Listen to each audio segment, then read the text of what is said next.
I really can't believe that we're back in this weird time. Welcome to Movie Cinema Film. Hi, I'm your host, Leah. And I'm your host, Jordan Freed. And right now, we are currently watching election results drift in on Wednesday after the presidential election before I am to head off to New Jersey Weedman's Joint to celebrate the legalization of marijuana in New Jersey. Yes! But we are sitting in anticipation. How long until we can literally just go pick up weed? How long does it take? Well, it's just legal now, so nobody's going to get caught by the cops unless the cops are big dicks, which sometimes the cops are big dicks. But, like, in general, you can, like, just get weed wherever you were getting weed before. Like, perhaps if you wanted to get weed from NJ Weedman, he would happily sell you weed. Yes. I think I'm gonna do that. Because that is his protest, because he wants to sell weed like he's white, because of the Caucasian cannabis corporations that are about to take over the marijuana industry in New Jersey. So if you are going to be buying marijuana, please make sure you're buying it from a black man or a woman or a person of color in general, because they're disproportionately affected by the drug war waged on them, basically, while white people were doing the drugs. Word. Actually, they're every industry. Ever since the reignition of the Black Lives Matter movement, I have tried to, when I think about how I need something and I realize, I need that, let me go, let me type it in on Amazon, I'm like, wait, let me see if I can get this from a black-owned business, because since the summer there are so many lists, there are great resources if you do want to try and buy from more black-owned businesses. It's so easy. They put everything, they separate it into sections. No matter what you want, you can probably find it from a black-owned business, so you should, because why not? That's how you change the world, Yes. is by taking money out of the hands of racists. So, continue to do that. Yeah. Put the money in the hands of good people so that they could change the world for the better. So today, our film that we're going to be talking about is a little film called On the Rocks. By Sofia Coppola. But before that, we're going to talk about father-daughter movies. Yes. Um, If it's your first time listening, then let me just tell you that every week we have a different movie that we discuss, a new movie, and we also choose movies with similar themes that we love from the past to recommend to you. So if you end up watching these because of us, let us know. DM us at Movie Cinema Film on Instagram or Movie Cinema Phil on Twitter. Yeah, we're always open in our DMs. We're also willing to review films. We're also open to sponsorships if you ever want to sponsor our podcast and toss us a little bit of money to get a plug on our show. We're not above that. We need to make a No. living. Hit us up. So, Leah, since you actually have experienced father-daughter relationships, I think I'll let you start out, because I am just so far away from this world that I don't even know what would be an accurate movie of this relationship. Well, my favorite father-daughter movie by default, because it's one of my top movies of all time, is Paper Moon. I talked about that in our very first episode ever, which led Brendan O'Brien to watch the movie, and now he DMs me a picture of his TV screen every time he watches it, so I appreciate that, Brendan. Thank you for listening to me. You're a very smart man. So if you want to hear about how much I passionately love that movie, check out our very first episode that we recorded 2 years ago, where we just kind of sit and talk about our favorite movies. That was our inaugural episode, and it was really fun. So check that out. But because I already talked about that, I'm going to choose one honorable mention and then one winner. So my honorable mention is the remake, maybe my first remake recommendation, Wow. of The Parent Trap. That is a great choice, and it's actually a film I've seen, so Oh, good. I feel so versed in talking about it and being present to this. Yeah. This is one of those movies that I loved as a child, and over time, every single time I've watched it again over the years, it just holds up so well as an adult. I think it's such a well-made movie. It was Nancy Meyers' first time directing, and it's one of the only films that I would say I think is better than the original. Wow. Yeah, it is. It really is. Lindsay Lohan. Yeah, actually, it's funny. Legend. She is. She is a total legend. Icon. Thank you. Thank you for getting it, because she is. And the other movie that I would say that I think is better as a remake is Freaky Friday. So she's really killing it in the remake department. And honestly, they need to get her on a new one, because... What about Herbie? Oh, see... You didn't like that remake with her. I'm not a big Herbie fan in general. What about the though. Canyons remake? No, I don't think that was a remake. That wasn't a remake, though. I did see that. That was an interesting time in her life. So, this movie has such a silly, ridiculous premise, which, if you don't know, is that these two people met, fell in love, had this whirlwind relationship, had twin girls, and for whatever reason, they don't make it clear, which I actually like that part of the story, why they broke up. They had some horrible breakup where they decided that they absolutely could never see each other again, and so they each took one daughter. The dad moved to California, the mom lived in England, and they raised their daughters separately, never told them about each other. And then the two girls end up being sent to the same camp and meeting each other, and they're identical, and obviously they freak the fuck out, and they're like, what the hell is happening? And then... That's also happened, there was somebody who went to Tulane who met their twin at Tulane. No. Long lost twin, yeah. Like This adopted happened? twins, yeah. They met at my college for the first time, and they both ended up at the same college. No. Yeah, legit. Oh my god. See, I'm talking about how this is a ridiculous premise, but it's not, I guess. No, it's actually happened. Also, if we've talked about Three Identical Strangers as well, Right. which now that proves that it's even crazier. Whoa. Yeah. They should do a sequel where they find a third. I always got a joke that my dad, he's a twin, and I was like, wouldn't it be funny if, my dad was, a long-lost, quadruplet, and, Oh my god. You never know. Yeah. So then they decide to switch places so they can get to know the other parent, and while it is a far-fetched premise, I really love seeing movies that have a ridiculous main story, but it works so well because they ground it with really, really great writing and great performances. For me, obviously, Lindsay Lohan, this was the first time we saw her. She was a little girl. She had never starred in a movie before, to my knowledge, and here she is doing two performances, and she's playing totally different people, and she really nails both of the entire aspects of that character, or those characters. The one is very uptight and fancy and has been to finishing school and is English and is very proper, and the other one is very laid back from California and more rebellious and more willing to break the rules and things like that, and she just does such a good job, and so I think that really connects you to the movie in a deeper way. And then all of the side characters are so good, they're so funny, and then there's the parents, which I think really make this movie so great because they completely sell this idea that they were madly in love and then they completely ruined it. They made a horrible decision, and they both, for the past, I think, 11 years, felt like they made a mistake, but they couldn't act on it and fix it. And I think Dennis Quaid totally could have had a better career. I mean, he's one of those people that everyone kind of knows, but he's never really had that big moment of, I'm, nominated at the Oscars, or I, am starring in this huge movie, really, right? Maybe if he didn't like Trump, he would be more successful. Wait, is he? I think he a Trump is. supporter? I think he is a Hollywood Republican. Oh, Jesus. Yeah. Well, I know he's 60, and I think he just married a 20-year-old, right?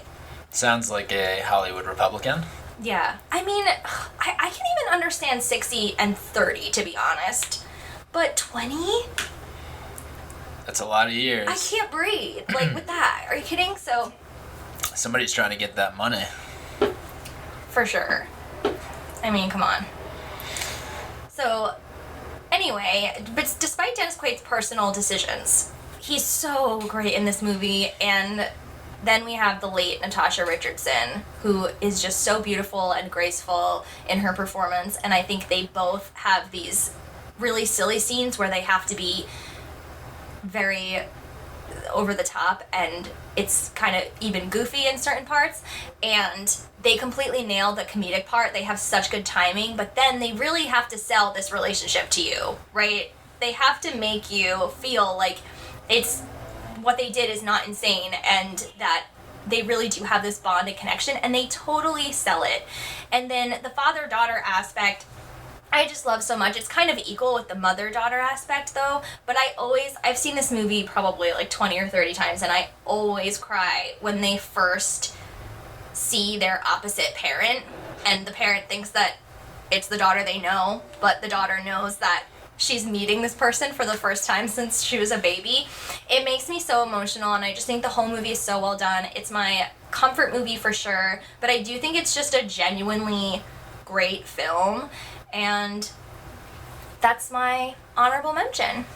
It is a very honorable film Mm-hmm. with very honorable actors and actresses.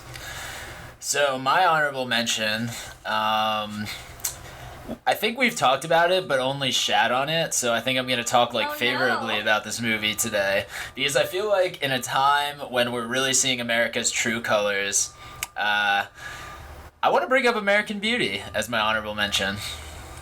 Oh my god. I would never shit on that movie. It's one of my top movies of all time. I think, I've definitely shat on it. I've gone back and forth, because, it was definitely a movie when I, started being interested in film that I was like, oh, wow, this is a good film, as a teenage boy. And then as I got older, I definitely became more in the school of thought, wow, this is, a very dumb movie about how men are, and it just, sexualizes women. And then now I'm watching the election, and I'm watching how people view women, how people view this country, and I'm kind of wow, we really do live in an American Beauty world where men are just pigs and can't relate to their daughters, and they're just so awkward that they just make everybody else's lives around them miserable. Not saying that's what Kevin Spacey's character did necessarily, but he is a bad person in the end, but also he's a bad person because everything around him is also bad. And in just suburban life in general, I feel there are roles that women are supposed to play, and there are roles that dads are supposed to play. Yeah. And I think this film does a good job of picking out a dad who doesn't really fit the role of being a dad, and picking a daughter who doesn't really fit the role of being that daughter, so to speak, the daughter who's going to be given away to a boy in town who's going to happily get married and start their family and all of that stuff. At least that's how the film wants you to feel about these people. Yeah, and I just think it is a very prescient film, with a lot of stuff. I think today still, the way people feel about weed is still very similar to how it's seen in that film. I think the way that people feel about gay stuff, I'd like to think that we're less homophobic and more accepting of gay people, but, I don't even fucking know after this election.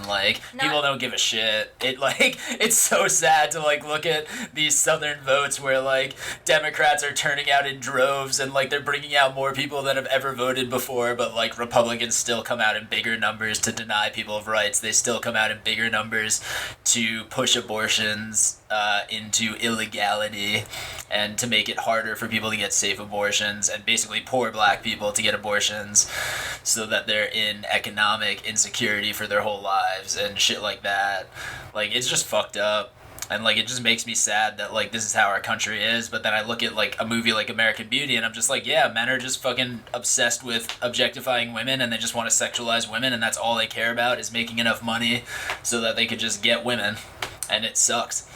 And I think we do need to really put men under a microscope and put white people under a microscope, as we've been doing, but it just sucks that there are so many people who have seen these protests and stuff like that, and haven't been hip to the changing tides in the world, and they're no, everybody's out of control, we can't change, we need police, we need this, we need that, and it's no, everybody needs to chill and let people be themselves, and not scare people, and have guns all the time. Yeah. Well, I do think in a neighborhood, in a nowhere USA kind of small town in American Beauty, I'm sure that I'm sure that a man like that would hide that he was gay. I'm sure. Like, he wouldn't come out and leave his wife and tell his kids or anything like that. I could totally see this still happening, even in a blue state, really. If it's, I mean... Oh, yeah, in Warwick, like, I was on, like, by Tinder for a little bit, and, like, you see people, and you're just like, yep. It's just like, you know, like, you don't say anything because that's, like, the code, you know? Right. But, like, you see people, you know who's gay, and you're like, yeah, they're definitely in the closet, but, like, it's fine. Like, there's nothing wrong with that. But that's also why we are in this situation where Trump could even be close, because everybody who's gay basically tries to move to a city if they get enough money to move to a city. And then the few people who are left behind are especially unsafe. Like, a lot of the people of color move to cities if they want to feel liberated and they want to feel like they can do whatever they want to do. But then the ones who stay behind in places like Warwick or like in small towns like in American Beauty, like, it just breeds like this white mediocrity. Yeah.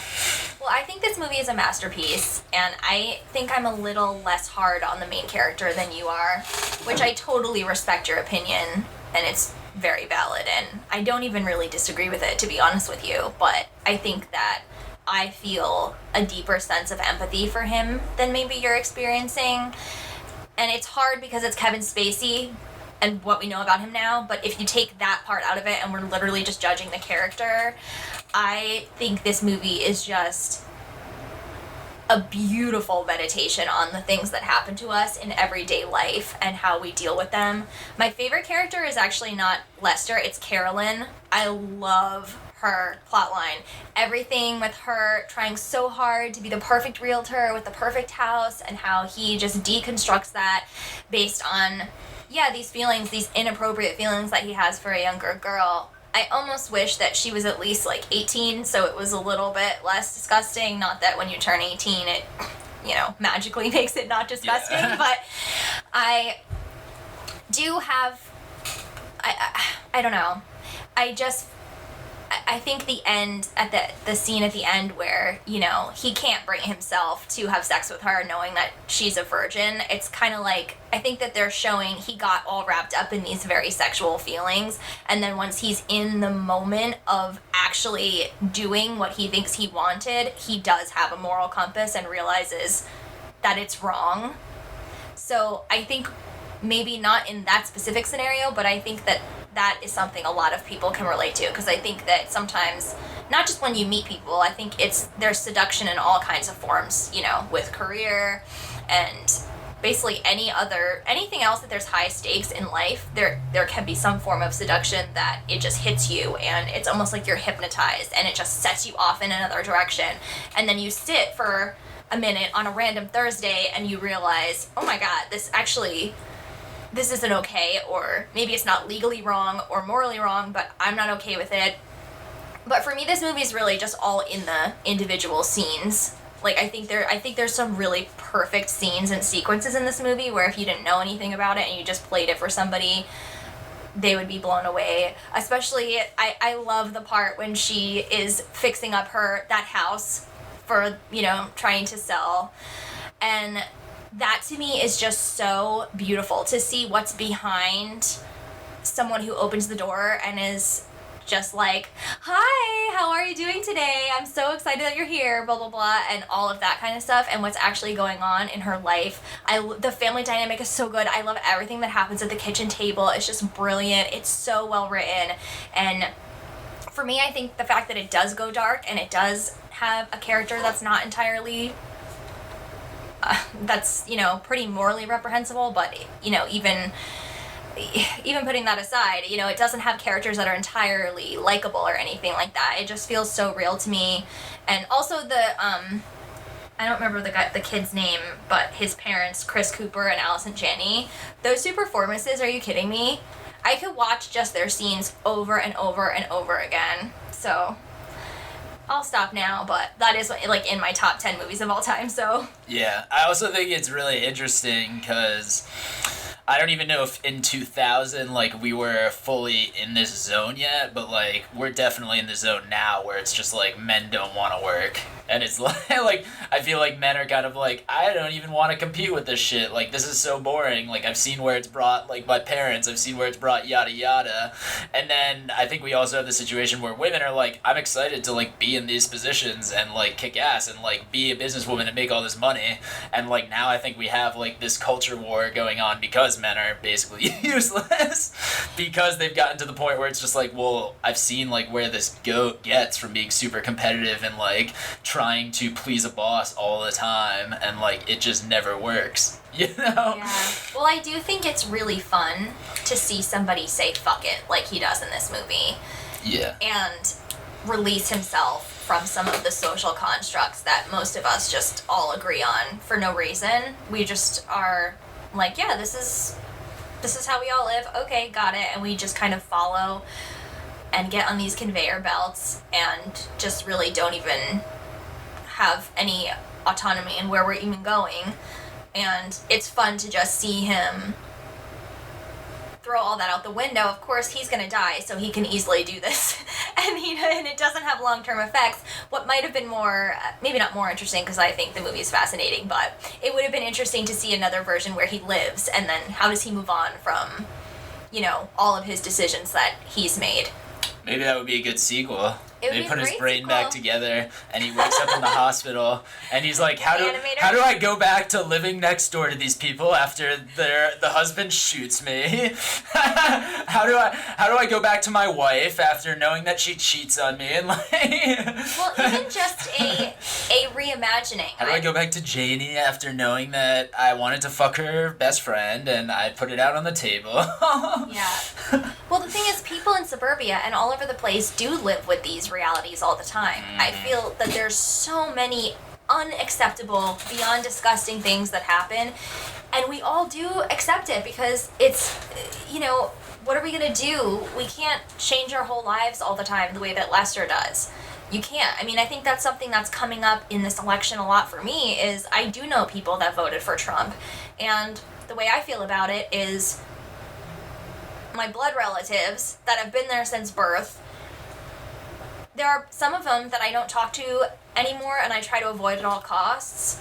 But then there's some of them that I'm too deeply intertwined with. They're like the fabric of my life, and I can't blow up my whole family in order to avoid them. And so I do have to compartmentalize the part of them that I love and the part of them that voted for Trump. But as far as I'm concerned, if you're not my blood, literally, goodbye. You're never gonna see me again. And I think that so many people just say, well, we can't let this tear our relationships apart, and we can't let this divide us. That that means the Democrats won, or if you're on the other side, that means the Republicans won if we're all divided. And I just don't feel that way. I just feel like I don't want somebody in my life who feels like he should be the president. That's crazy to me. Beyond any other, I've said this before, but beyond any other Republican, this is not the same as Mitt Romney. This is not the same as George Bush. This is different. And if you thought he should be the president 4 years ago, I have a problem with you. But now, after everything that's happened,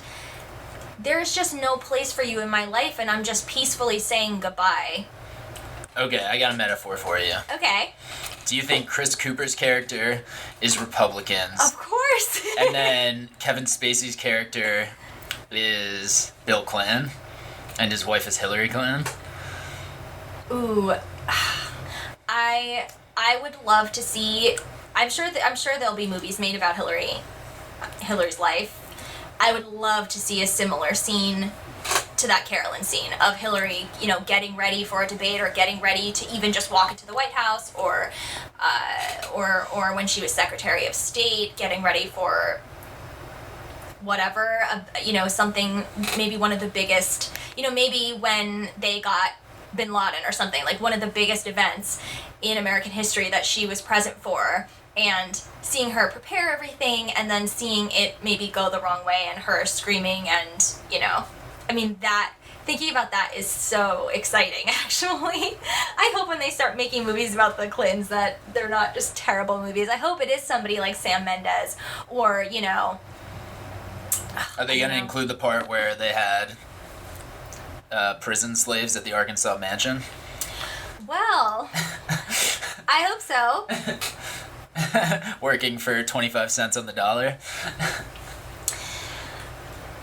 I think I'm a little bit more interested in just The Ascent. the real the real Hillary and Bill just remaking this movie. Because that's really what it's... I think this movie is very much like... Yeah, there's like the sensitive, artsy guys, but they're all pervs, and then there's the military guys who hate their kids and hate everybody and like are so angry all the time. Yeah. I just love the descriptions of everything in this movie, though. Like, even though it's gross that he's obsessed with this teen girl, I think that scene is so beautiful when he sees her on the ceiling with all the roses. I mean, it's like gorgeous to look at, and I think... I mean, have we all not had that experience where you meet someone for the first time and it's almost like this door is opening in your mind and body that you haven't ever felt before or ever seen? It's when he says that line, I've used it so many times in my life. It's like I've been in a coma and I'm just now waking up. Yeah. I have felt that way a lot about certain things. Not solely romance or relationships or sexual stuff, but everything in life that's been huge for me, I've been able to really relate to that, and I use that quote very often. So, even though in the film, and I think that's what makes this film so fascinating to me, is that I am grossed out by the fact that he's laying in bed staring at this image in his mind of this young girl who's underage, like, stripping for him, surrounded by roses. That does disgust me. But I also relate to it, and I understand it at the same time. And I think that's what great art does. Because to me, I've had a lot of people, you know, say, I'm never watching that movie again, I hate Kevin Spacey. And I've talked about this before because I love Woody Allen movies. It's like, to me, there's certain pieces of art that transcend anything in the physical world, which I know is very artsy and dramatic of me to say, and there's a lot of people who will disagree with that, and I'm totally fine with that. But to me, the Kevin Spacey that's playing Lester exists in this other universe, and so to me, I can look at him as Lester and not just constantly be upset. And I don't feel like I'm supporting Kevin Spacey by watching the movie because there's 100 other people that worked on the movie, and I don't feel like their work should be buried forever because he's a fucking asshole. So also, you know, Kevin Spacey isn't a predator towards women. No, so this movie isn't. He wasn't putting people in danger. This movie is, yeah, it's just a fantasy. I guess he was putting in his other co-star in danger, probably. Oh my Filleting God. mics. Ew, I wonder if he was hitting on that guy, the hot guy that she dates. What's his name? It's Wes Bentley in real life. I can't remember his name in the movie, but anyway. Wow, we Fuck talked Kevin a lot Spacey. about this. We love American Beauty. Hate Kevin Spacey. Yes. I wonder how. Do you think Kevin Spacey is just like, I hope Trump wins? He's probably just saying, America deserves this shit. Like, he's probably like, I'm just gonna keep all my money, you bastards. Well, I don't know. I don't remember what movie it is or what director, but Kevin Spacey is filming a movie right now in France. So there are some people that do not feel like he is a bad person, I guess. Why don't they just get Roman Polanski, Woody Allen, and Kevin Spacey all to team up and do one last Oh my God. hurrah? That would be so depressing if it was like a really great movie and we all were like, God damn I it. guarantee if that happened, the Academy would just be like, oh, don't we have to forgive? Like, that would be the year that they're just like, well, sexual assault is just forgivable. You guys have to learn to forgive. You guys are all terrible people. I mean, they probably would do that if they cast a bunch of black people in it because the Oscars want to prove so badly that they're not racist. Yeah. Oh, goodness. So Wow. choose this podcast because on this podcast you get so much political discourse. So much discourse. Yeah. So, Is it my turn? yeah, I think you have to pick your actual film. My choice is, again, this is in my top films ever made. It's Alexander Payne's The Descendants. Wow. You've seen it, right? I have. I Yeah. never thought of it as a father-daughter movie. It is. So, this movie to me is just beyond brilliant, and I think, how do I even explain how... I just love the portrayal of this family. I love seeing Hawaii in a more realistic way and not just as we're all vacationing and everything is great. I love the depiction of a relationship, of a marriage where one of the people is in a coma and the other person has to not only deal with everything left behind, but then is given new information that is very upsetting, and the interior battle that must be going on between I'm devastated that my wife is in a coma and she's not going to make it out of it, and fuck her, she cheated on me, is just unreal. It's so good. I don't think George Clooney has ever given a better performance, and I'm a fan of his. I think he's great. I normally see everything he's in, but this was just a different level for him. He is so perfect in this movie. Shailene Woodley is fantastic. Honestly, all of the other people in the movie, Matthew Lillard, aka my acting teacher, he was my teacher for the first time right after this movie came out, and I remember him talking about it, and he was like, I'm putting my foot down. He's like, I only want to be in stuff that's this good for the rest of my career, and I'm not doing any other shit. And I love him, but I knew at the time that wasn't true, because this movie is so superior that nobody could possibly only do movies on this level for the rest of their career, unless they wanted to be broke for years waiting for another one to come up, because this movie is so special, and I'm so happy for everybody that was a part of it. That there's a couple scenes that I particularly just am crazy about, that still, it's when I'm watching them, it's as if I'm watching them for the first time. The first one is when they show up at, I forget his name, but Matt's character, they show up at his house to confront him, and the wife doesn't know what's going on. And that's my favorite, probably, father-daughter scene, because, again, I'm not remembering their real names, but George and Shailene, their dynamic as father and daughter, kind of teaming up against this guy and being like, fuck you. And it's just so good, because you really feel the connection and bond between this father and daughter. It feels very real, and it's just very appealing how they've kind of teamed up this way. It kind of does have a Paper Moon vibe, to be honest with you, because it's like a serious thing, but it's also, they're having fun with it too, because it's kind of just like all bets are off. We're losing this person in our lives, and nothing will ever be the same again. And we just are going to go on this little adventure, mini adventure, I guess, to confront this guy. And the other scene is the one where George Clooney says goodbye to his wife, and I just think he's never had a better scene than that. If anyone disagrees with me, please DM us at Movie Cinema Film, because I would be very interested to hear any disagreements on that, because I am really interested in him as an actor. I think he's so talented, and that sometimes his kind of like hunky status and his good looks, I think people probably will remember him more for that, but I think he's so talented.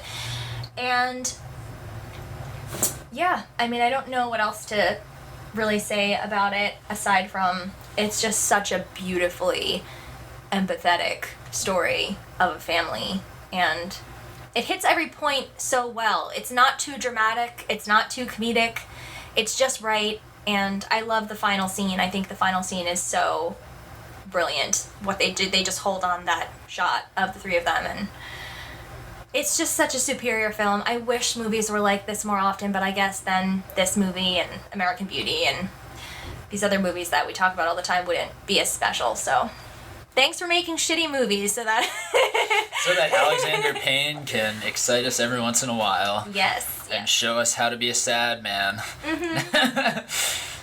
So do you have your number one choice? My number one choice is going to be Searching. Oh, the computer movie? Yeah. Oh my gosh, I really liked that. The film is directed by it is directed by Anish Chaganty. All right. Good job. I think I pronounced that wrong, but all right. This film, I watched it on a flight, so I feel like I got the best effect because it felt like I was looking at a small computer screen while I was watching it. As you said, it was the computer movie, an entire mystery done on like a laptop screen, basically. Yeah, I just thought this was just such a well done movie. I'm surprised that more people haven't adopted this technique. I think that's a testament to how good the story was. That like people could watch this movie and be captivated by it, but other people cannot make a story that's as good as this and like get people to watch it.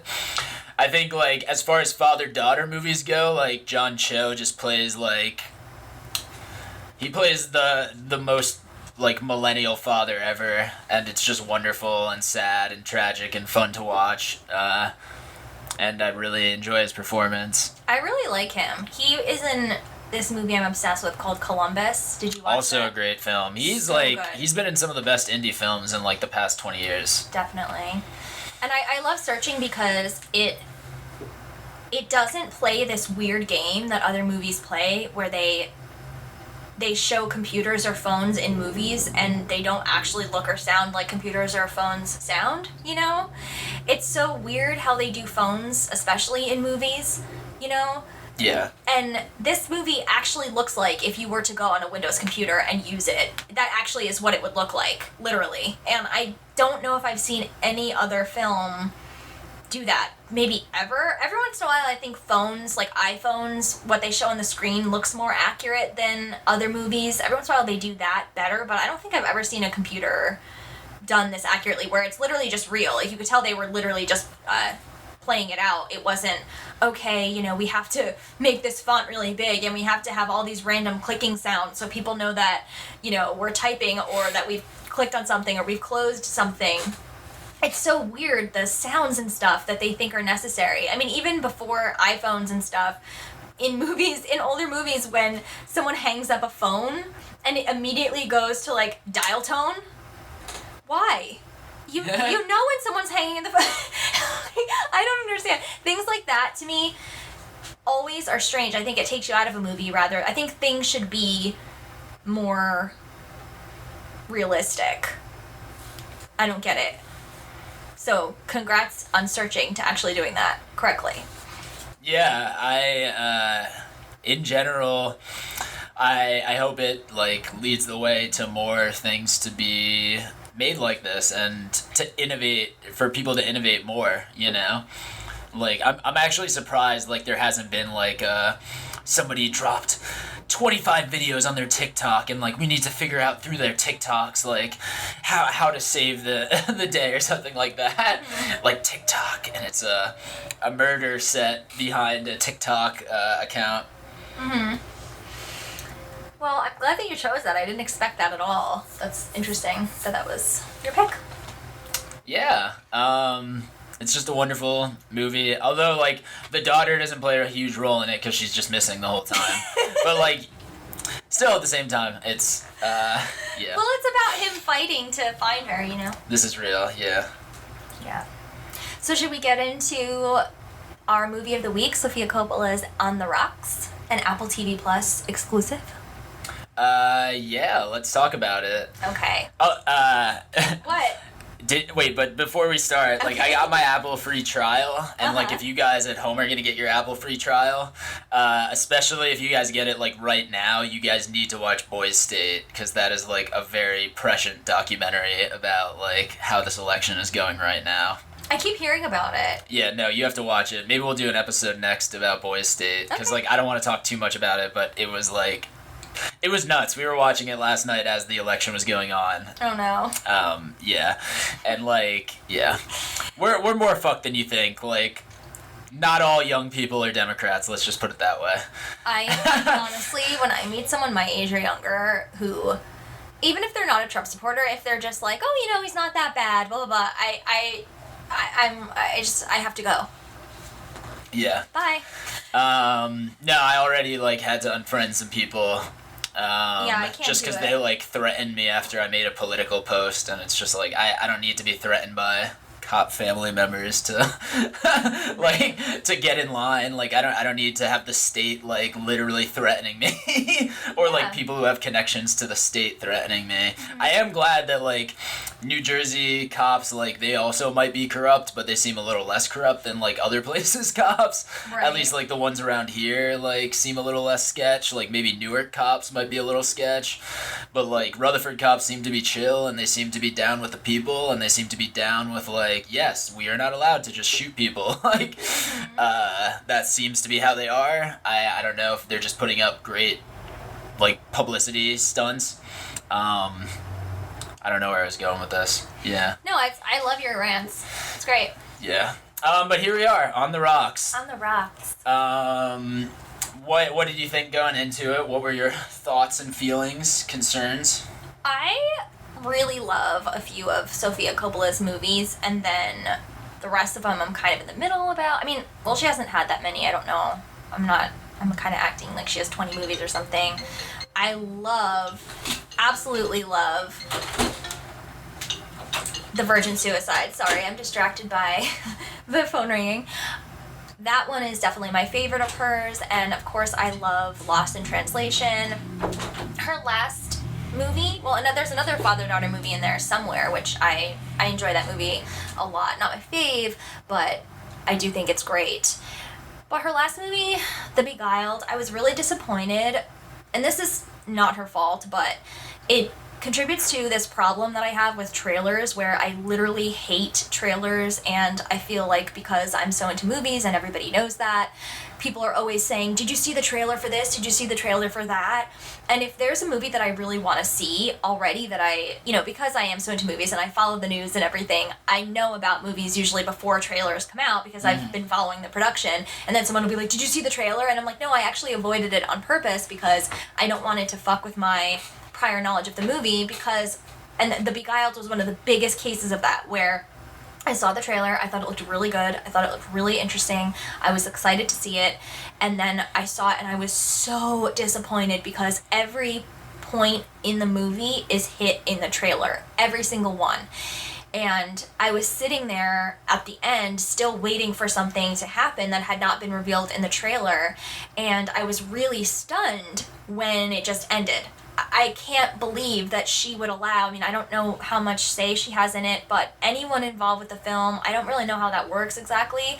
I know that there's some directors that insist it's in their contract that they have to edit their own trailers because of this problem. Wait, which trailer are you talking about? Sorry, I had to step out for a The call. Beguiled. Oh, Beguiled. I did not watch that. I need to still watch that. Don't watch the trailer, just watch the movie. You'll have a better experience because the trailer sells it as this mysterious thriller, like there might even be something insidiously supernatural going on, and there's not. That's not what the movie is, and I feel bad for Sofia that people probably went into it thinking one thing and then they experienced another. So the trailer really fucked up that movie for me, and that's why I honestly don't know. I should watch the movie in a few years when it's kind of left my mind and the trailer's totally left my mind, give it another chance and just watch it without that preconceived notion.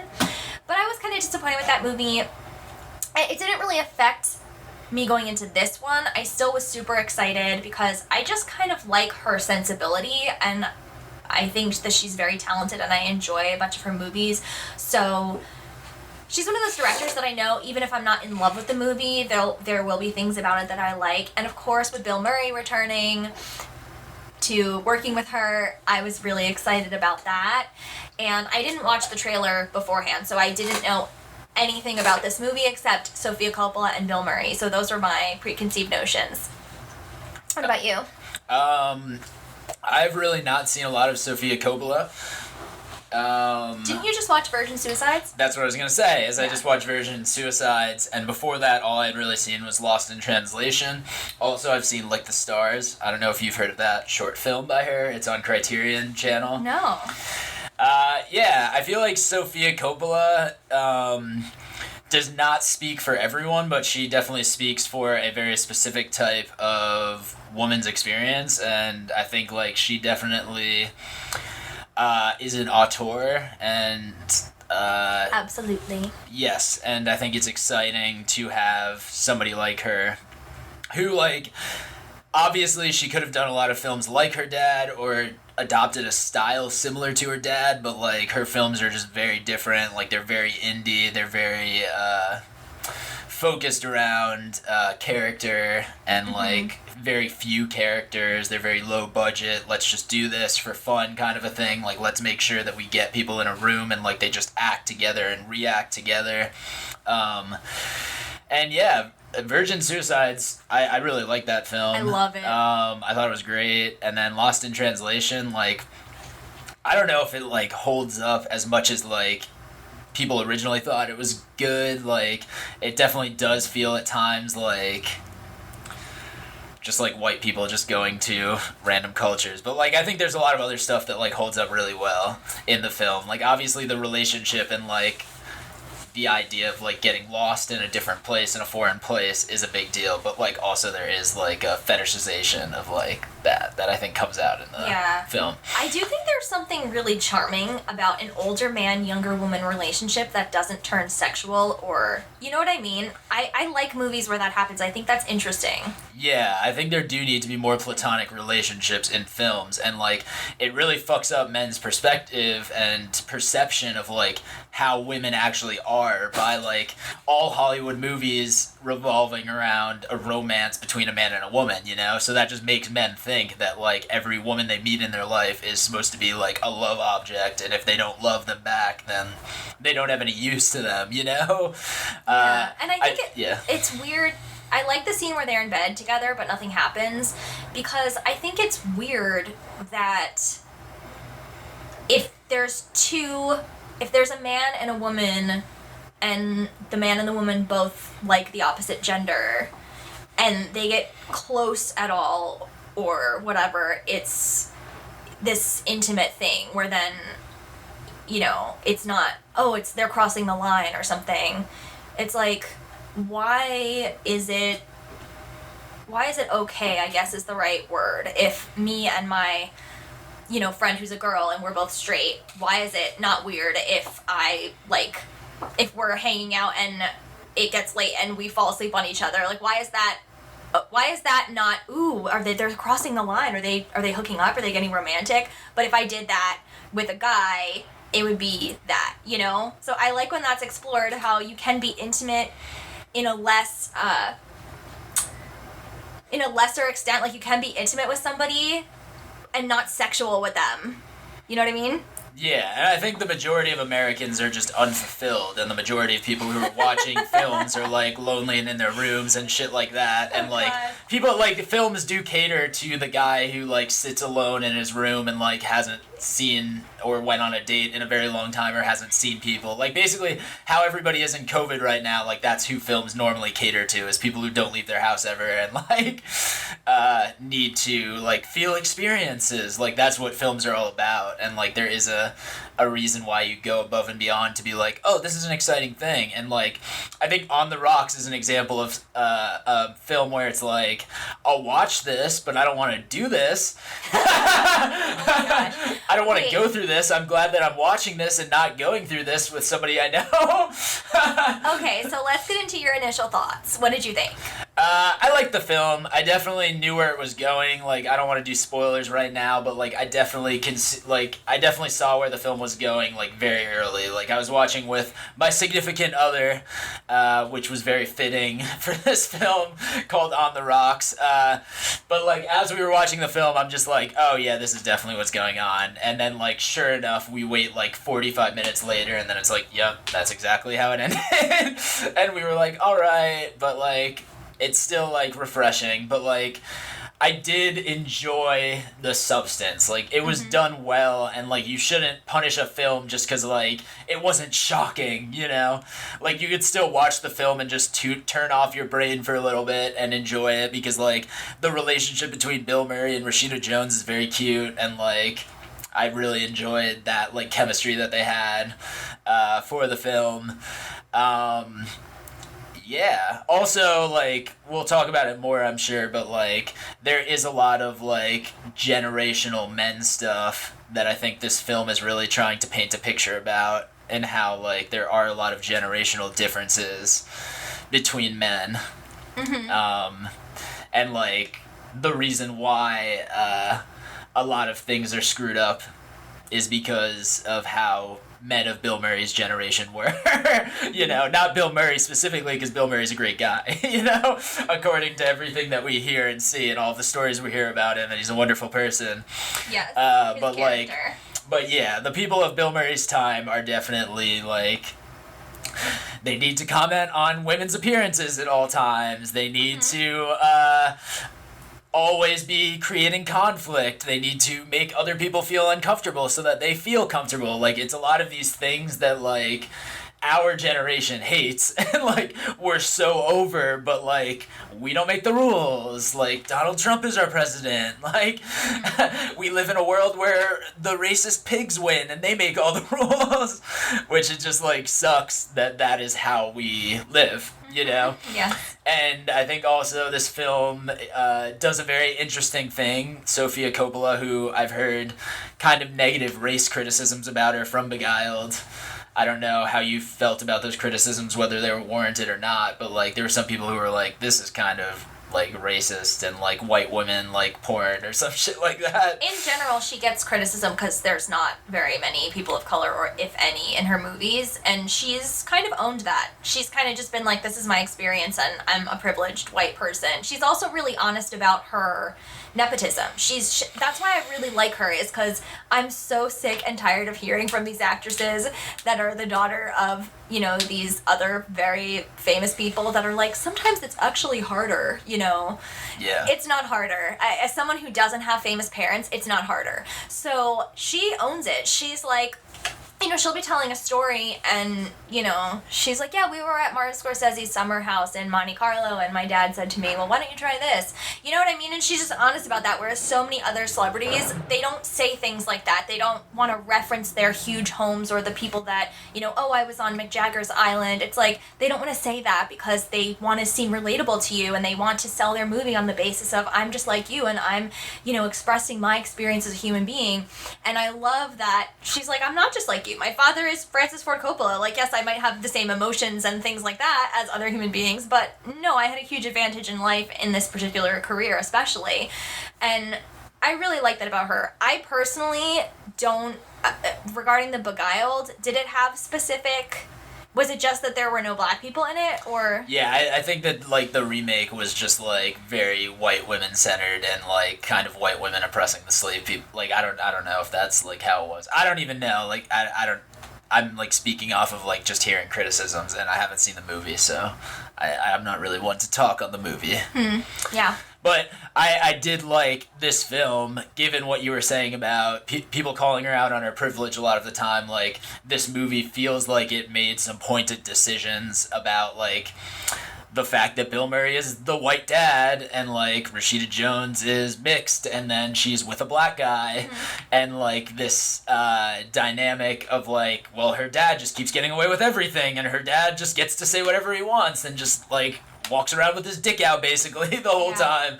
And, like, I think there's a lot of people who have experienced that with white dudes being that way, and, like, the older generations of white dudes have imparted that this is how you be a man, this is how you compose yourself in the world, you know? And yeah, I'm sure we'll talk about this more once we get into spoilers, but yeah, in general, I thought it was a well done film. Like, I would not be surprised if this gets nominated for Best Picture, Screenplay, and, like, other stuff like that, just because there's not a lot of films out, and she is a very common name, and it is Apple probably fighting for her. I don't know if it deserves to win. Like, I liked Minari better, and, like, I'm sure there will be other things we'll see that we like better, but it was a really good film, and I think it's great. Yeah, I have nothing bad to say about this film. Good. For the most part, yeah. If anything, it's just, like, it's very slow-moving at times. Like, I think that was, like, the hardest part, is, like, knowing where it was going at times, but then just being like, I'm in for the ride. I'm watching a movie.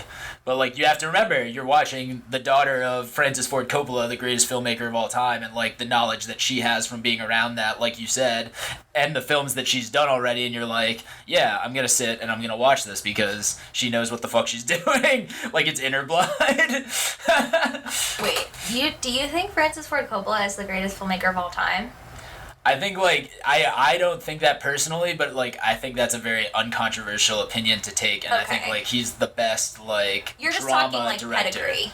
Yeah. Yeah. Because, like, as far as it goes, like, people will say that Godfather 1 and 2 are, like, the best dramas of all time, right? Like, that's People- pretty... Yeah, no, he's definitely in the Yeah. running. People do say that. I was just wondering if that's your personal opinion, because you tend to stray away from the more traditional establishment kind of directors and actors, I feel like. So I would be surprised if he was, you know. I think, like, especially, like, as I've gotten into production more, like, to see the things that he's done and, like, the mass scale of, like, films that he's done, like, there's nobody better besides, like, a George Lucas or a Steven Spielberg, and it's like, I don't like those types of films that they make. I like the types of films that Francis Ford Coppola makes, you know? That's kind of how I feel about it. Like, Martin Scorsese is just in the same vein. I feel like he was just being influenced as, like, the Godfathers were being made, and, like, he was around all this stuff, you know? Like, he's just part of the continuum. I think Marty's better than Coppola. Yeah, he's better, but, like, I don't think you have any of this stuff without Francis Ford Coppola being, like, this complete director. Like, I think he was just the most director-y director. I mean, look, he is one of the best for sure. So, yeah. Also, this is a little, oh wait, no, never mind. What? Martin Scorsese is also Italian, but I was gonna say this is a little Italian blasphemy. No, I'm Going against Francis 50% Ford. Italian. Francis Ford Coppola. I'm not saying anything bad about the guy. I just consider Marty to be the best and at the top for me. That's my personal opinion, but... Fair enough. No, Yeah. I don't care. So back to On the Rocks.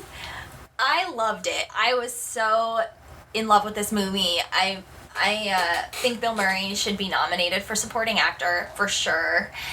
And what to say without getting into spoilers? This father-daughter relationship to me is one of the best ever committed to film because it is so complicated and interesting to watch, and it reminded me a lot of my dad, who is he's the loud Italian version of this character, whereas Bill Murray plays a more calm and measured version of this guy who's had this crazy life with this playboy kind of mentality.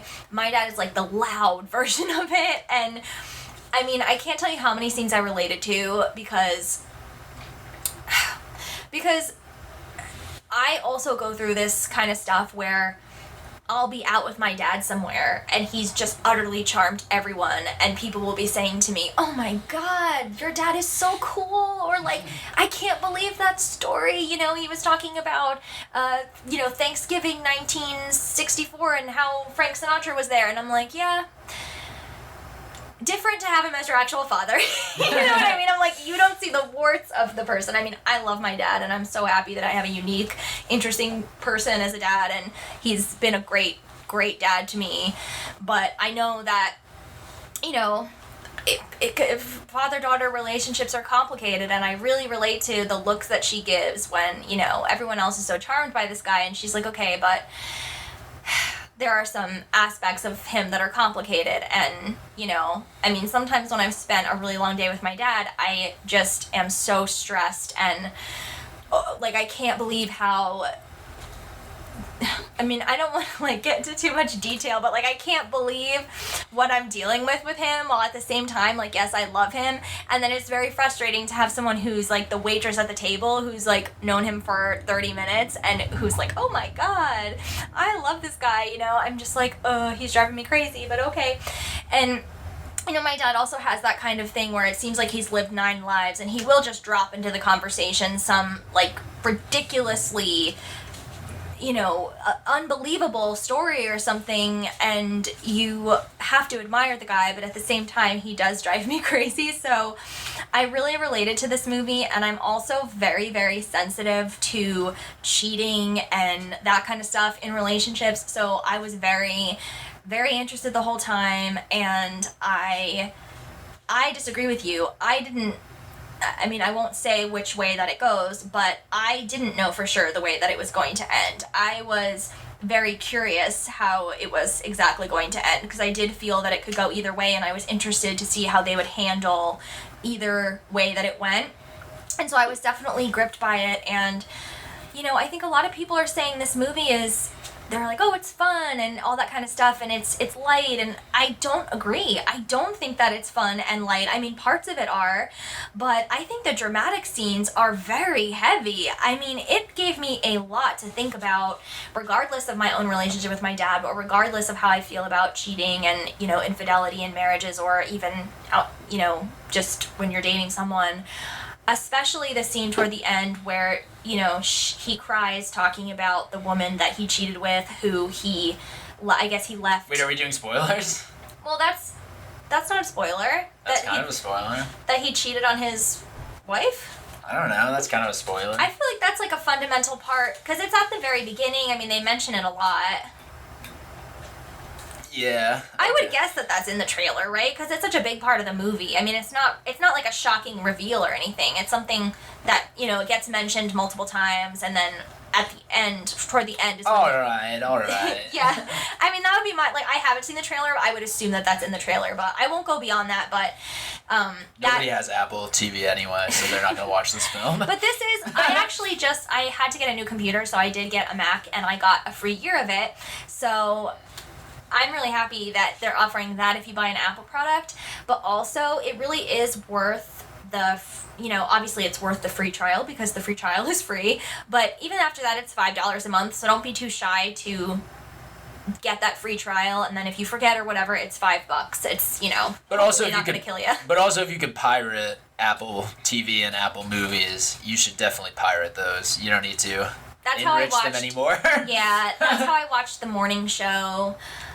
Because I wanted to watch it over a period of time. I couldn't just do a week trial, and I didn't have an Apple product, and I didn't want to pay for another streaming service. So yes, I admit I did pirate the morning show, which is I love that show. It's very polarizing. There's a lot of people who hate it and think it's so ridiculous. You are taking money out of Steve Carell and Jennifer Aniston's pockets, and you should be ashamed of yourself. How dare you?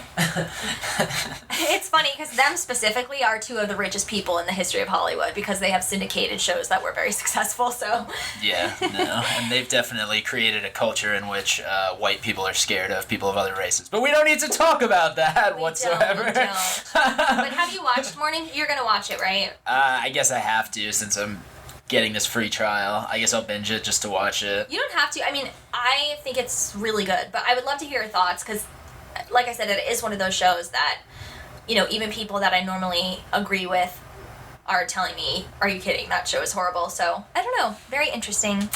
So, yeah, should we get into spoilers? Yeah, Talk more in depth?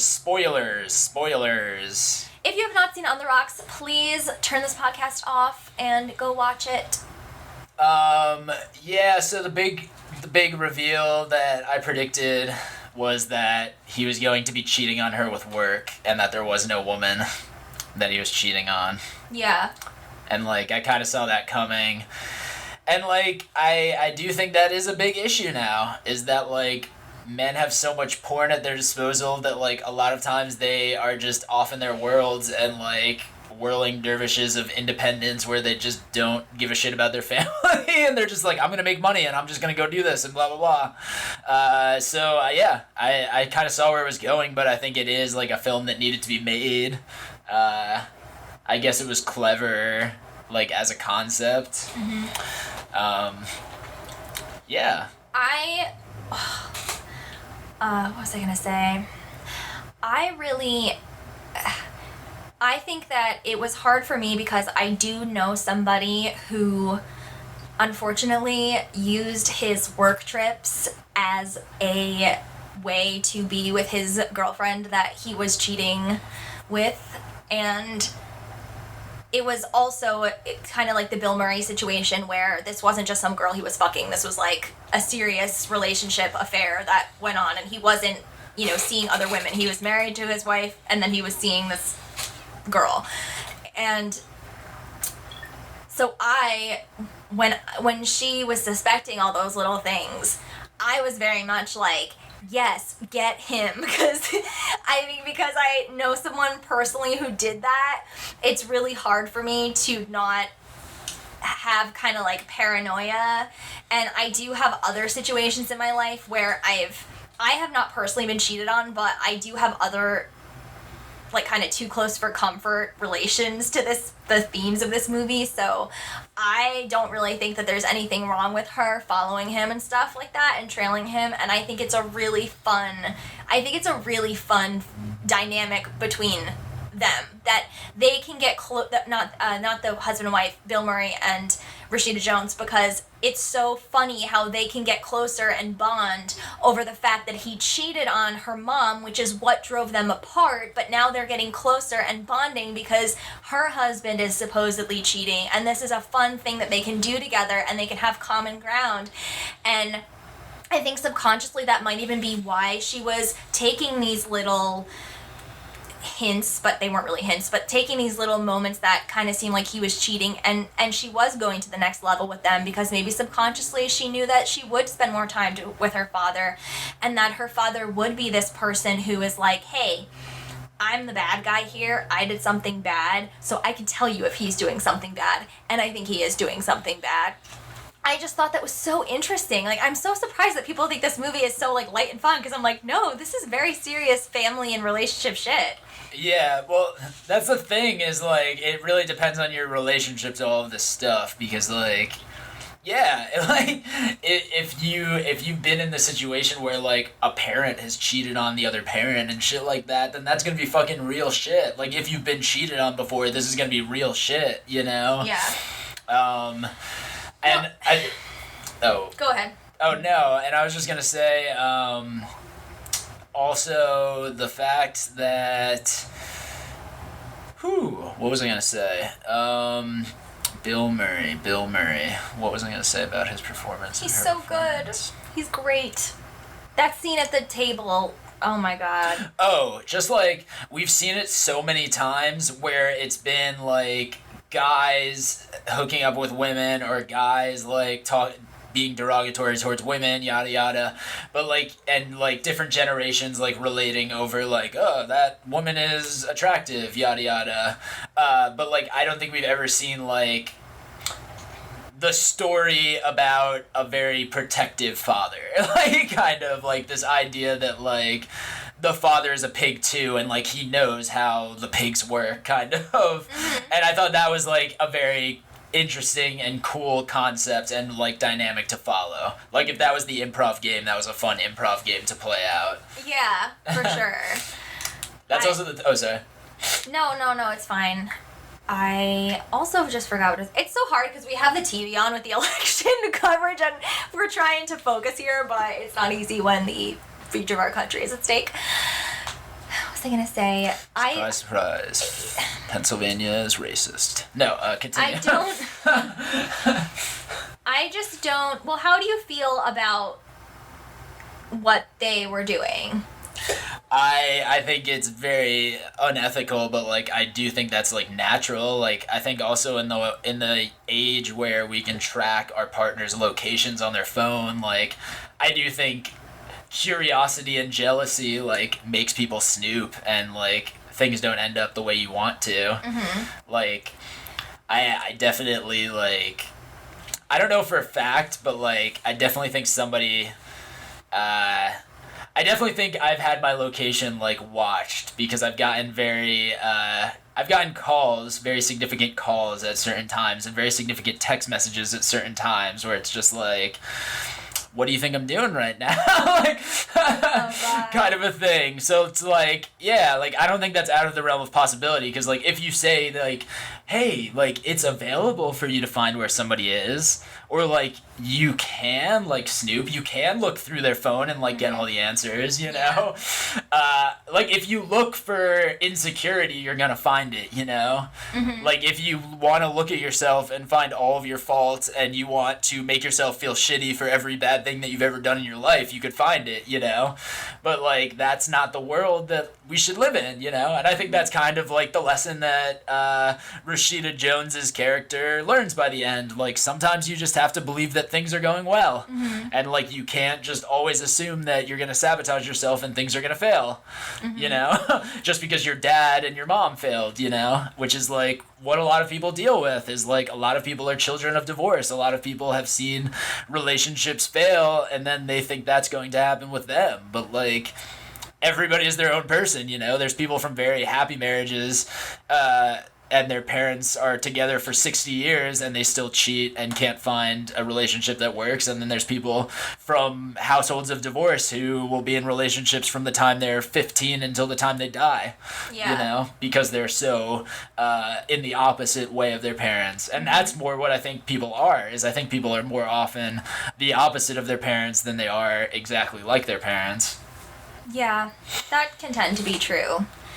I do think the weak point of the movie for me was the conversation they have at the end after she gets home and they go outside and talk, and he says, well, why didn't you just ask me? And she's like, I don't know. I'm like, she didn't just ask you because she thought you were fucking cheating, so she thought that you were lying all the time. So why would she then ask you thinking that you were just going to be like, oh yeah, I actually am cheating, thanks for bringing this up? You know what I mean? I just thought that conversation should have been a little bit more contentious, should have been a little bit, you know... It did feel like they put a pin into a balloon, and it was just yeah. like, oh, all this tension, and then all of a sudden they popped the balloon, and then the tension just disappeared, and you were just like... This feels like sad and stupid. Like, what happened to what we were working up to? Like, exactly. I did feel that way. Like, there was something like dramatically about what happened. Like, I don't know if she paced it wrong or the city sounds, because like I noticed that what you're talking about, Yeah. and I was specifically like, what? Like, isn't Why it the is it fact so that perfect? you just hear the cars in the background, and like that's what's throwing me off? Is that the sound is weird? Well, okay, so I actually... Maybe I'm just super cynical because I do know people who have cheated, and I know, like, I've had my friends go through hell with guys. And it's not just guys, all genders cheat, but I've personally experienced my friends getting cheated on by guys. Maybe I'm just too cynical, but even when she got to the hotel and the woman wasn't, I mean, he wasn't there, obviously, I did not, my assumption was not, oh, this means he's 100% never cheated and nothing's ever happened. In my opinion, I was like, okay, this just means that he didn't cheat this time, you know? And I really hate the way that I feel like she put a hat on the hat when there was a woman in there with her. Like, she's saying, oh, look, she's a lesbian, so he can't possibly be fucking her because, look, there's a woman in there. It should have just been that she was there by herself, or even maybe that she was there with another male coworker or something, but they didn't have to push so heavily, like, look, he's seriously not cheating. He's really, really, really not cheating.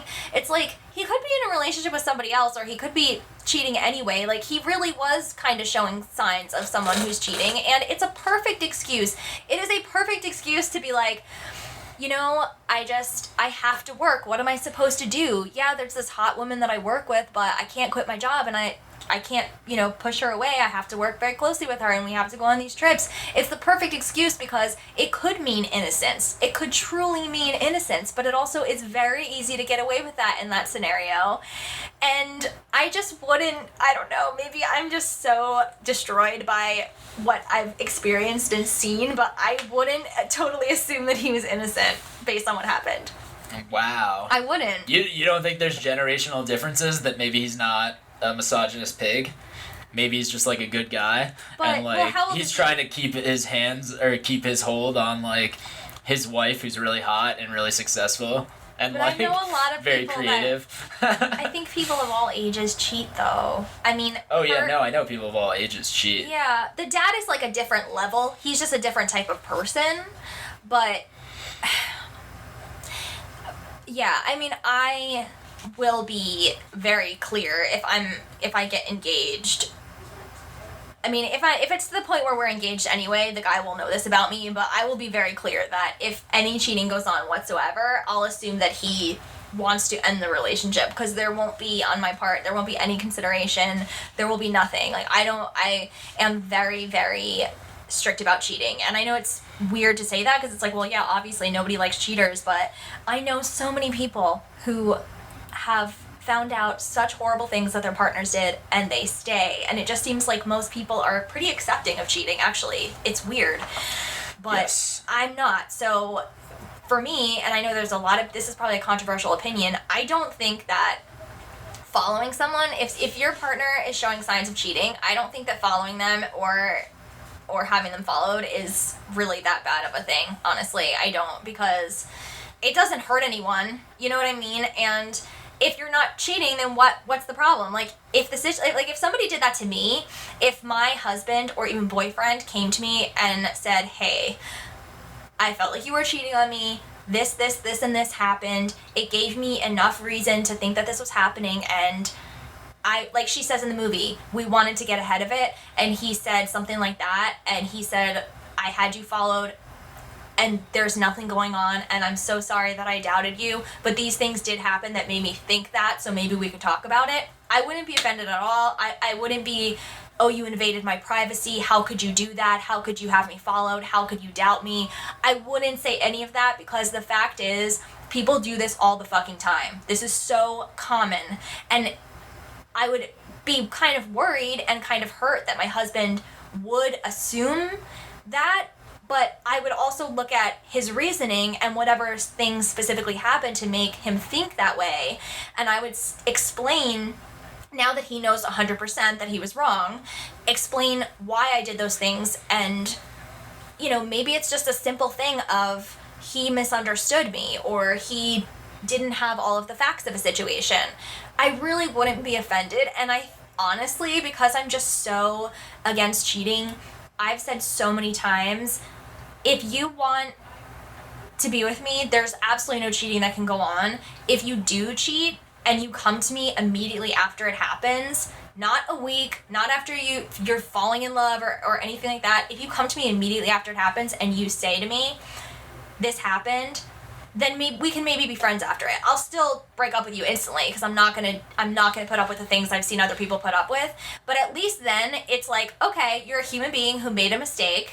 You're gonna have a consequence because the relationship's ended. But it's not, I'm never gonna talk to you again. But if I have to find out, because I haven't been cheated on, but I've been lied to, and then I've found shit out, and there's nothing worse than being that idiot who is told one thing and another is true, and then having to find that out and feeling like such a fool. It's such a horrible feeling, and I just will not let that be done to me. So it's like, if I do experience that and I have to find something out on my own or from a friend or from social media, it's literally like, you will never see me again. Like, I will leave before we even talk about it. I will not do it. So I really kind of, like, I relate to, I just got this movie. Like, I feel like I just connected to it, and I was just like, yes, I understand. And anybody who wants to marry me or wants to be in a relationship with me is gonna have to know this. And I know that it sounds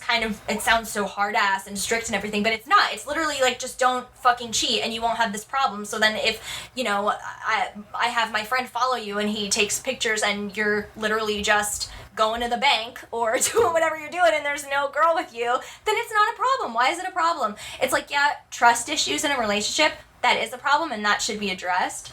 But if you don't want to cheat, you're not going to cheat, then we shouldn't have a problem. You know what I mean? Yeah. That was just my rant for the day. So the bigger issue behind all of this is capitalism. Of course. Because, like, what we all really want to do is just spend time with our families and our partners and raise our children and have enough money to raise our children and go on vacations. Well, I do think what he said was valid. When he said, I just want to be enough for you, a lot of men feel that way, and women feel that way. But she was coming from a place of, oh my god, I was feeling like I wasn't enough for you because I thought you were fucking this other woman. So, wow, that's amazing to me that you feel that way. But there's so much pressure put on men to be the breadwinners and to make all this money. Also, women always think that it's sexual if a man doesn't like them anymore. And it's which not, I think is yeah. very problematic. Because, you just assumed that that's why we were with you the whole time was just sex? Like, wow, you're a pig. It's like, how could you think that? Like, you're not with us because of just sex, are you? Is that why you're just with us, you know?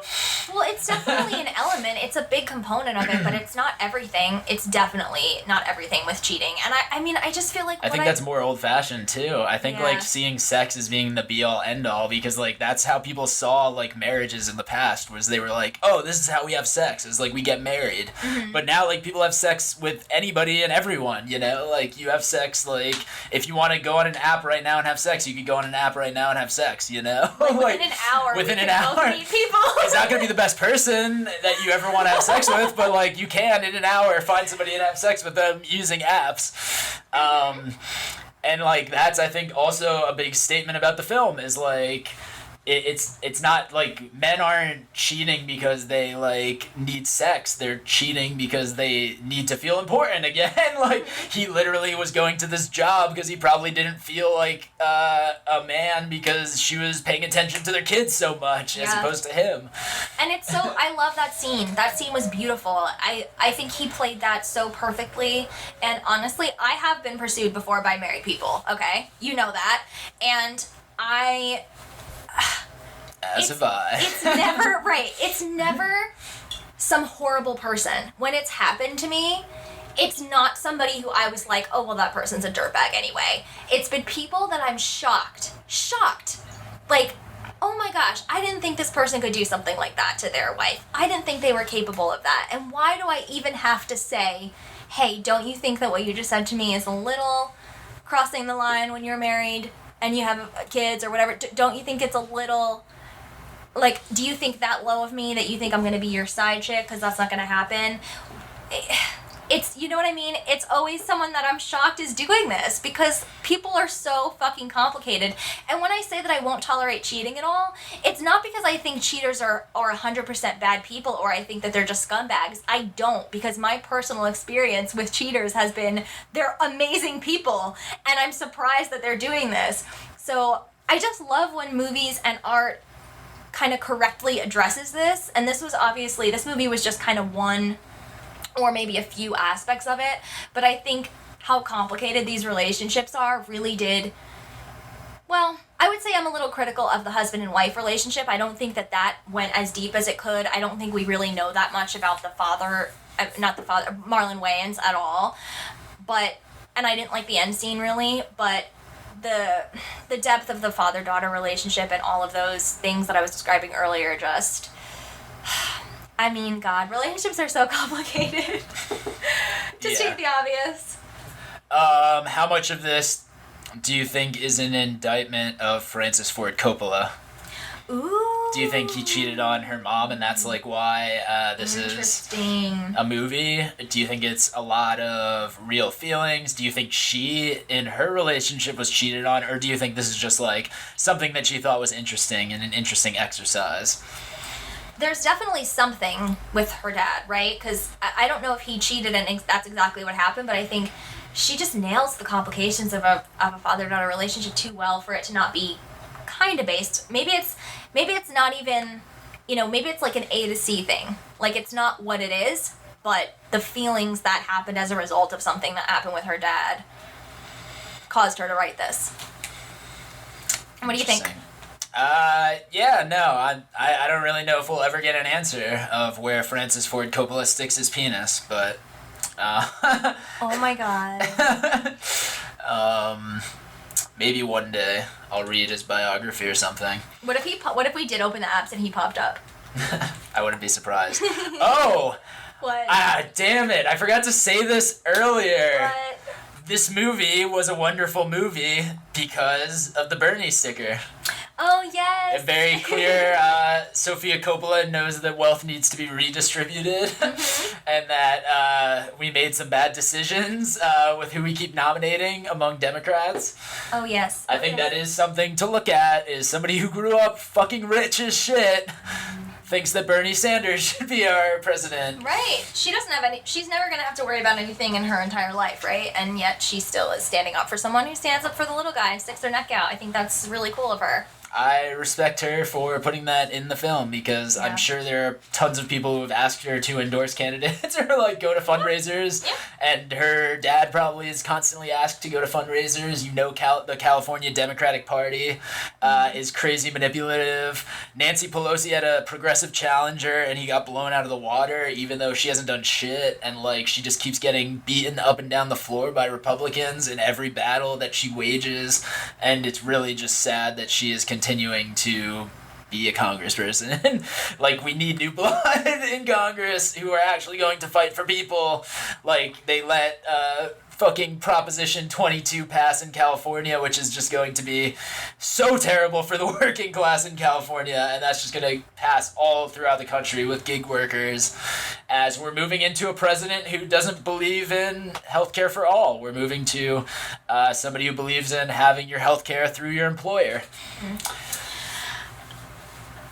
We need somebody like Bobby Kennedy, but that's all I'm going to say. I'm not going to open that door because I'll never get out of that room. But one other thing I want to say is that I really appreciate about this director that she knows how to handle quiet moments, and she knows how to film quiet moments, and she's not afraid to make sure that they're in her movie, and she's not going to let a studio tell her to cut them out, because there's so many moments like that throughout her whole filmography. Somewhere is basically 90% a quiet moment.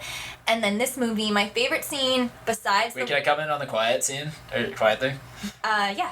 I was just gonna say, this is why she's just like 10 times better than a director like a Judd Apatow or something like that. Because like, if you watch a film like that, like there's literally no moments of silence. Like, it's literally just like, after every laugh, cut. But continue. No, you're right. It's true. Yeah, my favorite scene besides the one where, you know, she asks, was it really worth it? And he's talking about his, the woman he cheated with. Besides that, there's the scene where she's walking home, and it's just such a New York scene, and she looks really sad, and she smiles, and there's a lot of different emotions on her face within these maybe 30 seconds to a minute that is happening. There's no dialogue, and I just love that. Anytime I see that in a movie where an actor is going through a range of emotions and nothing is said, and the filmmaker just lets the actor do their goddamn job and just fixates on them and lets them just show what is being felt rather than having all of these. I mean, and obviously, if you've listened to this podcast for any length of time, you know that I'm a very chatty person. I talk a lot. I go on and on. I'm very passionate. But I also really respect these moments in film, and she does it really, really well. And Rashida Jones did a great job. She's never been a favorite actress of mine, no shade at all, but she just hasn't been somebody that I look for or that I follow. But I thought she really nailed the quiet moments in this specifically. Word. Anything else to say? I don't think I have anything else to say. Do you recommend it? Yeah, Absolutely. in a year where we're not getting a lot of films, a lot of auteur directors have thought that their films are too wonderful and magnificent to show on the small screen. I love when you do that voice. It's just like, it's good to have a director who's just like, no, I'm gonna give you my fucking film. Here it is. It's on Apple TV. Just watch the film. As much as I hate Apple and Amazon and all of these conglomerates that have trillions of dollars to monopolize entertainment, it's definitely this film is worth it. It's an A24 film, so like, you know, it's gonna be good. I hear what you're saying about Apple, but this was the first movie I watched on my new MacBook Air, and holy shit, the display is beautiful. I mean, it really is beautiful. It's only a 13.3 inch. Normally I've had entertainment laptops in the past, and I'll even have one that's like 18 inches or something, because I always go small screen because I'm just like, they're gonna upcharge you so much to get like 4 extra inches on your screen. Well, this was actually the most expensive laptop I've ever purchased, because I've never bought an Apple laptop before, but I did get a student discount, and I just wanted to finally do it because I'm a business owner now, and I feel like all my friends that have Apple laptops, they're not buying a laptop every few years like I am. So I just wanted to say that it really, like, this movie looked beautiful, which is, you know, many thanks to Sofia Coppola and her team for that, but it really was displayed beautifully on the screen, although I'm disappointed that I couldn't Chromecast it to my TV. Like, why is there no Chromecast thing on Apple TV? I know they want you to buy their shit, but that's annoying to me, so. Yeah, I would say, as long as Apple keeps pushing, like, artists, you know? Like, it's kind of okay to support them. Yeah. Because when it comes down to it, they are putting people out there. And we're about to enter a time where if Trump wins, there's probably not going to be art anymore, so we should enjoy it while we have it. Because Susan Collins just won again. Wow, people like Susan Collins. It's just crazy, the world we live in.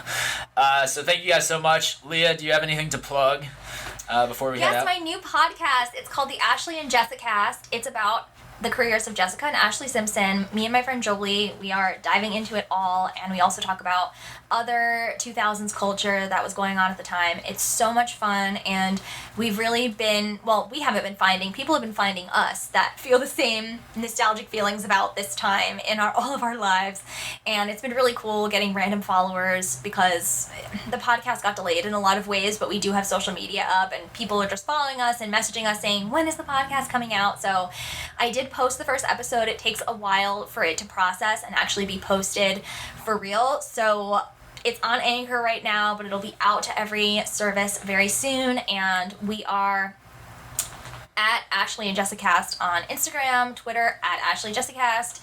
And yeah, just search for us because it's going to be an extremely successful podcast. And then I am at Capria Moon basically everywhere. And I have coming up on Thursday, November 12th, I am coming back with another Cat Cafe Whiskers and Whispers show. Come on out. I got some fun comics coming down to do a very lo-fi set. Also, first, second, and third Wednesdays of the month, we are going to be at the newly legal New Jersey Weedman's Joint, where now the culture is caught up to him. So check out Late Night Hump at New Jersey Weedman's Joint. Also, if you're interested in improv workshops or classes, I'm giving those at the Cat Cafe, 6 to 7 p.m. on the second Thursday of the month. We were going to do weekly improv and comedy classes, but just with COVID, it's hard to get people out there. So please, if you guys have interest, come out Thursday, November 12th, 6 to 7 or 8 to 10, depending on whether you want to see a show or a class. But I love you guys.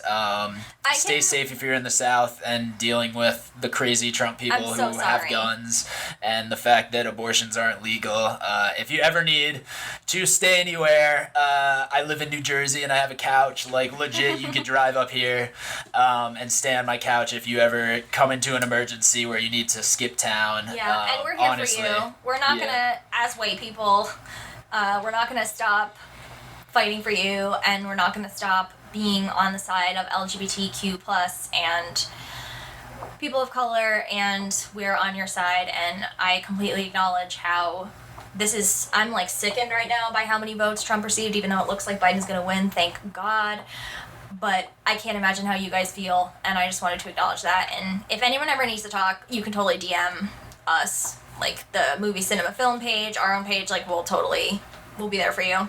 And if you're a moderate Democrat and you're very shocked by how the country voted and you're wondering, why can't Biden win commandingly? Why isn't this happening? Wake up. Maybe put pressure on him to offer stuff. Maybe put pressure on your elected officials to push for things that are good. And then maybe people will vote for you if you offer good things. If you say that Medicare for all will never happen and 70% of the country wants Medicare for all, you're not going to win the fucking election. Okay? Like, it's that simple. If you just said legalize marijuana, then you probably would have won in every state. You know, if you say things that people want, they come out and vote. You can't just say the orange man is bad. I know so many people have said this, but like, seriously, if you are like a very safe white liberal right now and you're like questioning why this isn't happening, it's because the racist people in the country don't give a fuck about Trump leaving office. They just want better economies. I hate when people call him like the orange Cheeto man or whatever. I hate that because I'm like, who gives a fuck about what color his skin is? Who cares about that he tans? Who cares about that he's ugly and he looks like shit all the time? I don't care. That's not funny to me. Move on. Talk about one of the things that he's actually done that is wrong, of which you have thousands of things to choose from. Like, why? Focus on what's actually fucking important and what actually matters, people. This has been Movie Cinema Film.